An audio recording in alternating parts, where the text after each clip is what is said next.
Do you ever feel like you're doing your skincare routine by buying a name brand product here and there, but you're not sure if it's working or making your skin look better?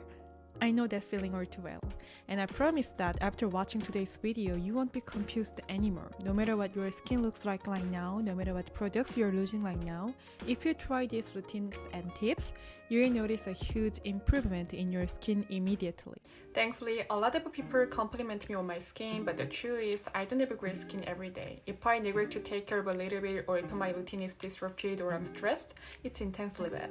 I've been busy and stressed lately, which has caused my skin barrier to break down and get worse, but by focusing on my basic skincare routine and lifestyle improvement, my skin has gotten better and healthier. So in this video, I'll be sharing routines and tips using Korean skincare products that I've been using lately, so be sure to watch this video until the end. First of all, for me, cleansing is the beginning of true skincare, and I prefer mild acidic cleansers. I have a combination skin which is oily on the outside and dry on the inside, so I'm sensitive to and value oil-water balance. Mild alkaline cleansers can work well for severely oily skin or skin that needs daily exfoliation, but in my case, they stripped too much oil and moisture from my skin, leaving it dry and prone to skin barrier breakdown.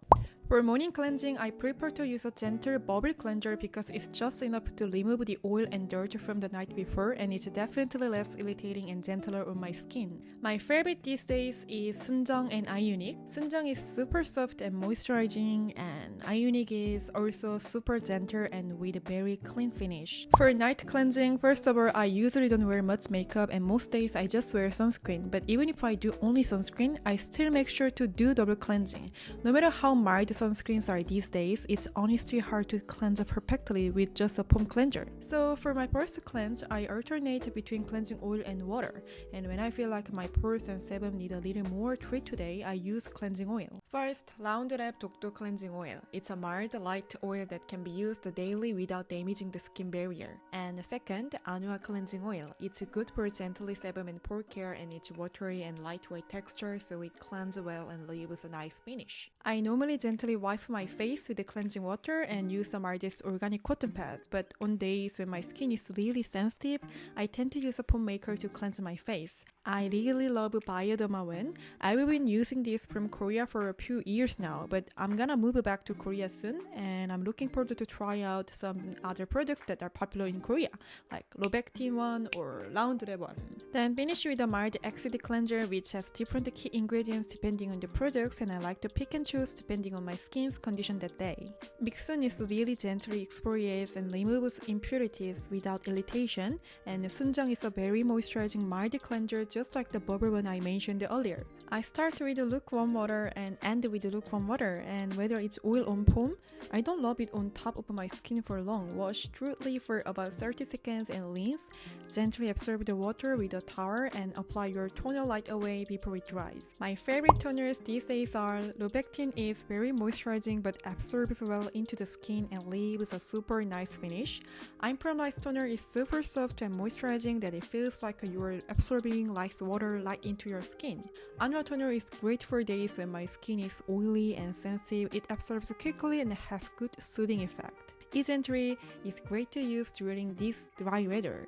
A really moisturizing toner that seems to absorb hyaluronic acid right into the skin. I usually use a toner with just hands, and I like to use a generous amount and layer it 2 or 3 times, but never 7 or 10 times at once, because I find that if I apply too much at once, my skin doesn't absorb it properly and it stays on the surface and makes my skin feel sticky, which in turn clogs my pores and causes breakouts. Once you feel like your skin has absorbed the toner, move on to serum step. Serums come in so many different functions that it really opens up your options. So this is a key step where it's important to find the right product for you rather than just following what everyone else is doing. For example, where I live now, the weather has gotten colder, and this difference between indoor and outdoor temperature is the perfect time for my face to become dry and sensitive due to temperature changes and changes in oil and water balance. When my skin is this sensitive, I take a break from all functional care products like Latiner, vitamin C exfoliation, and device care.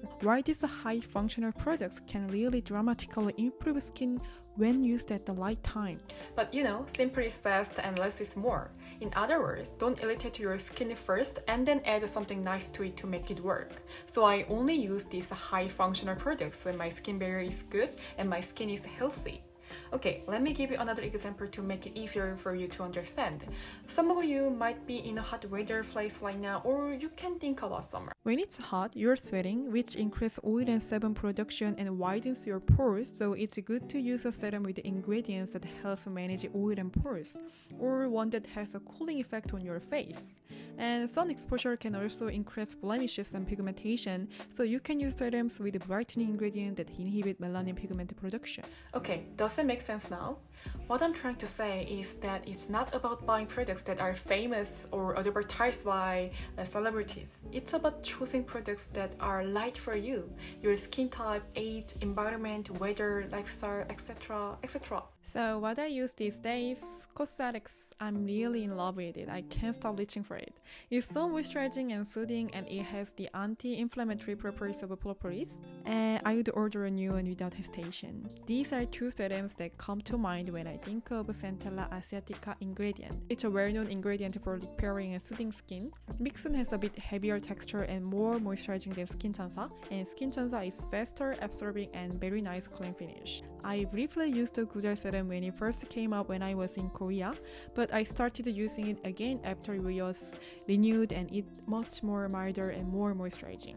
It's perfect for days when I want to apply vitamin C but don't want to irritate my skin. I don't apply a lot at once, but rather a decent amount in 2 applications to help it absorb properly. I like moisturizers to be as mild and hydrating as the name suggests, and these days there are many moisturizers with functional ingredients, but what you should think about before functionality is the formulation of the moisturizer, which I've emphasized many times the oil-water content. If you have dry skin, choose a moisturizer with a higher oil content, and if you have oily skin, choose a lighter moisturizer with a higher water content.